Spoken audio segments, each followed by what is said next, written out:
Tonight you'll pull a blanket over yourself, set a thermostat, maybe wear warm socks to bed. You'll be asleep within minutes, warm, safe, comfortable.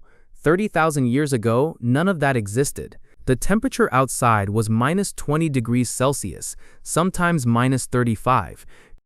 The wind moved across open steppe with nothing to stop it. No walls, no heating, no sleeping bag, no insulation of any kind. And yet, entire families slept through those nights, had children, raised them, survived winter after winter, century after century, for 100,000 years. This wasn't luck, this wasn't barely surviving, this was engineering. What they built to survive every single night in temperatures that would kill a modern human in under an hour is one of the most underrated stories in the human record. Let's go through it piece by piece. First, let's be specific about what -20 degrees actually does to a body. Hypothermia begins when your core temperature drops below 35 degrees Celsius. At that point, your hands lose dexterity, your thinking slows and becomes confused, shivering becomes violent and uncontrollable. At 32 degrees, the shivering stops, not because you've warmed up, because your body has given up trying to warm itself. Loss of consciousness follows, then death. Without any protection, a person exposed to -20-degree wind reaches the onset of hypothermia in under 30 minutes, full hypothermia and death within 1 to 2 hours. This was the baseline, every single night, for 100,000 winters.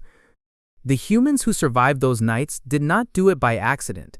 They had a system, and it worked across 5 separate layers, each one solving a different part of the same problem. Layer 1, fire.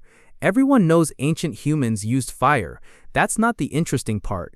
The interesting part is how they kept it alive through the night. Wood burns fast. In extreme cold, a wood fire requires constant refueling and dies quickly if neglected.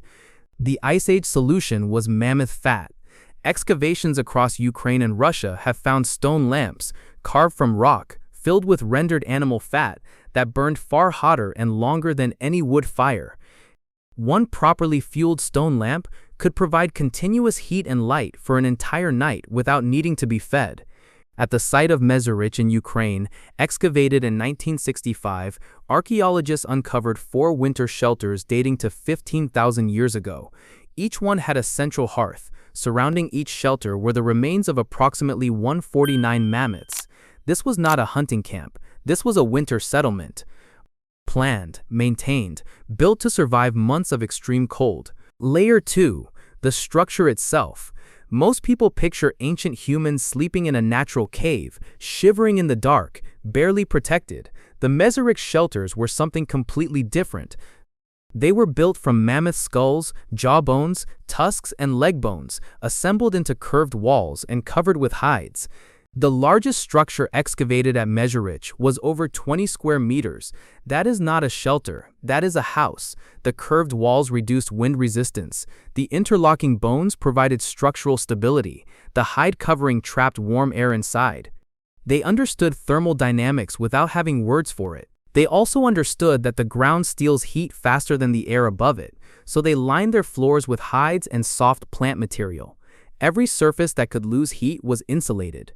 This is engineering, not instinct. Deliberate, systematic engineering of a living space to retain warmth. Layer 3, clothing. A hide draped over your shoulders is not warm clothing. Warm clothing is fitted. It traps a layer of air against your skin. It has multiple layers. It seals at the wrists, ankles, and neck, so heat cannot escape. To make clothing like that, you need a needle. In 2016, researchers confirmed needle fragments at Denisova Cave in Siberia dating to over 50,000 years ago. These were not crude bone pins. They were true sewing needles, thin, precisely shaped, with an eye small enough to thread fine sinew through. This means someone, 50,000 years ago, was making fitted, sewn, multi-layer clothing.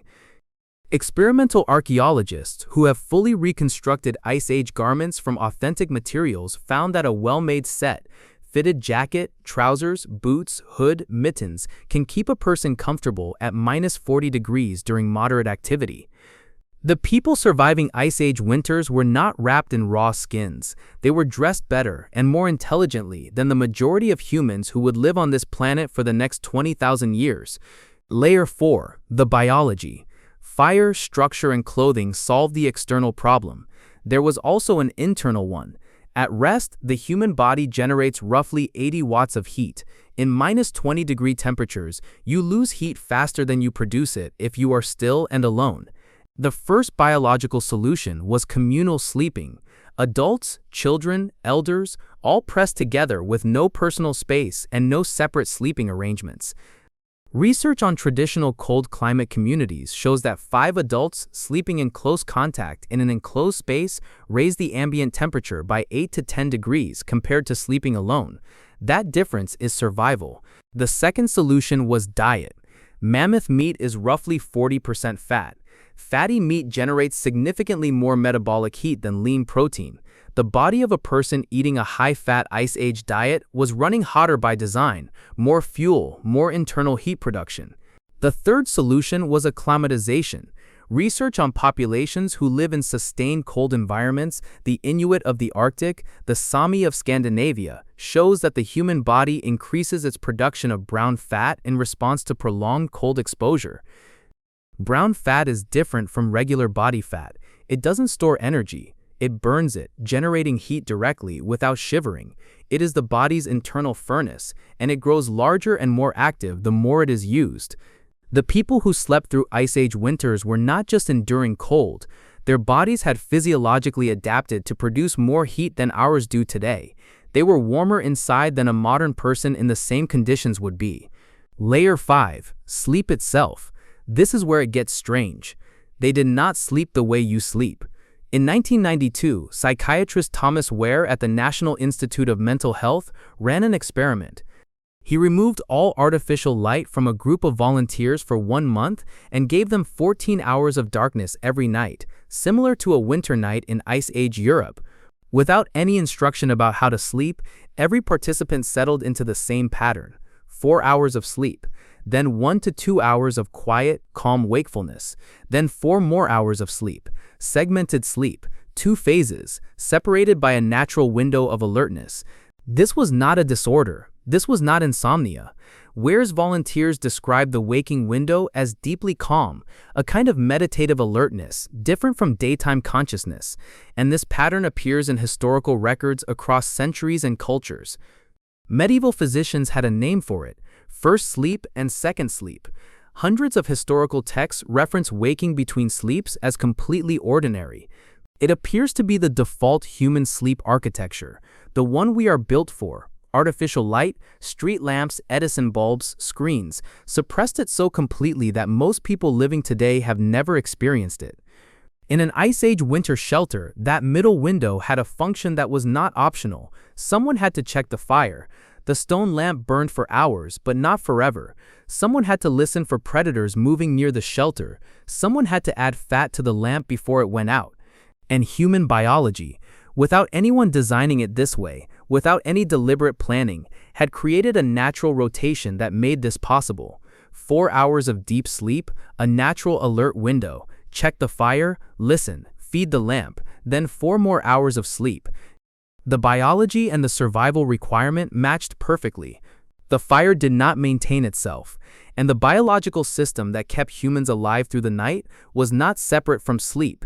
It was built into the structure of sleep itself. We tend to picture these people as barely surviving, huddled, miserable, freezing in the dark and hoping to see morning. The evidence tells a different story. They mapped the landscape to find south-facing slopes that received more sunlight and held warmth longer. They chose sites with natural windbreaks to reduce wind chill. They built structures engineered for thermal retention from whatever material the environment provided. They developed clothing that would outperform what most humans wore for the next 20,000 years. They ate a diet calibrated specifically to their thermal environment. Their bodies adapted at the cellular level to generate more internal heat. And their sleep was structured, not by choice but by biology, to ensure the fire never went out. They didn't endure winter. They solved it, completely, systematically, with a level of applied intelligence that we tend not to credit them for because they left no written record and used no metal. But the solutions were real, the engineering was real. And it worked, every night, for longer than agriculture has existed. The next time you wake up at 2 in the morning and lie there in the dark, alert and unable to get back to sleep, that is not a disorder. That is not anxiety. That might just be your body running the same program it has been running for 50,000 years, listening for changes in the dark, waiting to check on the fire. Your fire is long gone, but the program remains.